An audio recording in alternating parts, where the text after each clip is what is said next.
शिर्डीमध्ये जेव्हा डॉक्टर कल्याणी यादव या नगर परिषदेचे उमेदवार म्हणून नगराध्यक्ष उभे होते, तुम्ही जर त्यांचं प्रचार पाहिला किंबहुना त्यांचं पॅम्फलेट पाहिलं तर प्रत्येक कार्यक्रमामध्ये स्वर्गीय अटल बिहारी वाजपेयी यांच्या प्रतिमा कुठे ना कुठेतरी आपल्याला पाहायला मिळायची.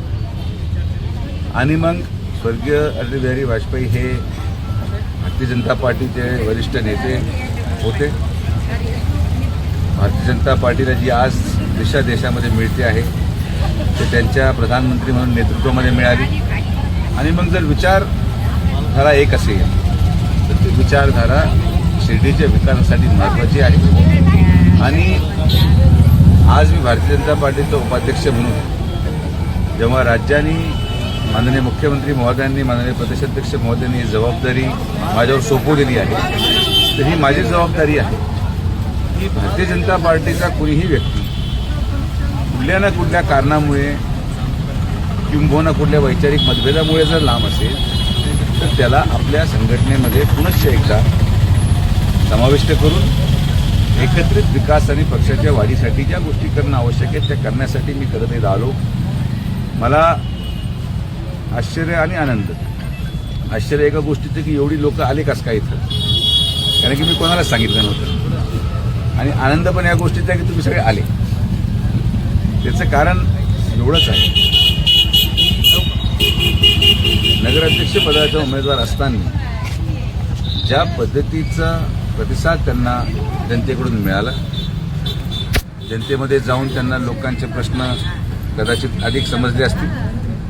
माननीय आमदार राधाकृष्ण विखे पाटील साहेबांच्या नेतृत्वामध्ये जनतेने कौल जरी आमच्या बाजूने दिला असेल तरीसुद्धा आपल्याला शिर्डीचा जर खरा विकास करायचा असेल तर आपल्या चौकटीच्या बाहेर जाऊन समविचारी लोकांना बरोबर घेण्याचा हा आमचा प्रयत्न आहे. तोच प्रयत्न राहुरीमध्ये आम्ही प्राजक्त तनपुरेंबरोबर केला. आज ते आपल्याबरोबर आहेत.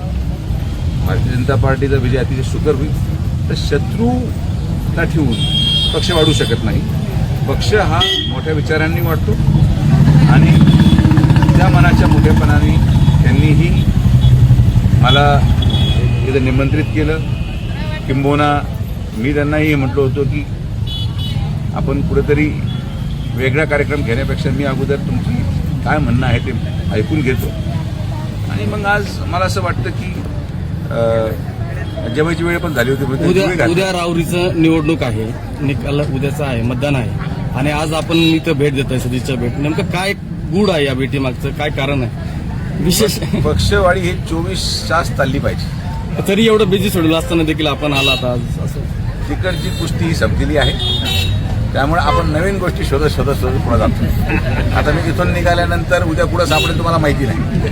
त्यामुळे मला या राजकारणामध्ये आनंद मिळतो आणि मला असं वाटतं की एक सर्वसामान्य कुटुंबातली गोरगरीब परिस्थितीमधून स्वकष्टाने डॉक्टरसारख्या डिग्रीपर्यंत पोचणं हे अभिमानास्पद गोष्ट आहे. यासाठी आपण शिर्डीसाठी झटलो, यासाठी आपण मतदारसंघामध्ये विकास करतो की गोरगरिबांची मुलं देखील मोठ्या पदावर शिक्षण घेऊन पोचले पाहिजे. आणि आज जर ते पोचले असतील तर त्यांना लांब ठेवून कसं चालणार? मग हे मुळच आमच्या वैचारिकतेची संघर्ष असणार. दोन्ही डॉक्टर एकत्र येणार का? दोन्ही डॉक्टर याचं उत्तर ते देऊ शकतील. माझं काम मी केलेलं आहे. मी तुम्हाला स्पष्टपणे सांगतो की त्या संघटनेमध्ये भारतीय जनता पार्टीचे पदाधिकारी म्हणून त्यांनी कार्य केलं तर निश्चित आम्हाला त्याचा आनंद आहे. आणि संघटनेच्या दृष्टिकोनातून त्यांनी भारतीय जनता पार्टीमध्ये सक्रियतेने सर्वसामान्य माणसाचे प्रश्न मांडावेत अशी माझी अपेक्षा आहे. ती विनंती मी त्यांना केलेली आहे. शिर्डीकरांसाठी काय नेमका संदेश असणार आहे आता या भेटीचा? शिर्डीकरांना नेमका काय संदेश देणार आहे या भेटीचा? आज 2 प्रकारचे संदेश आहेत. बऱ्याच लोकांना धाकधूक सुरू होईल, त्याला मी काय करू शकत नाही. धाकधुकीचे वेगवेगळे कारणं असतील, तुम्हाला माहिती आहेत काय आहे.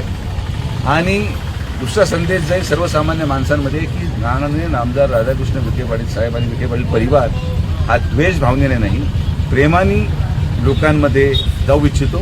आणि ते प्रेम जे आम्ही जनतेमध्ये पाहतो त्या प्रेमाच्या आधारावर आम्ही राजकारण करतो आणि हा संदेश सर्वसामान्य नागरिकांना आम्ही देऊ इच्छितो.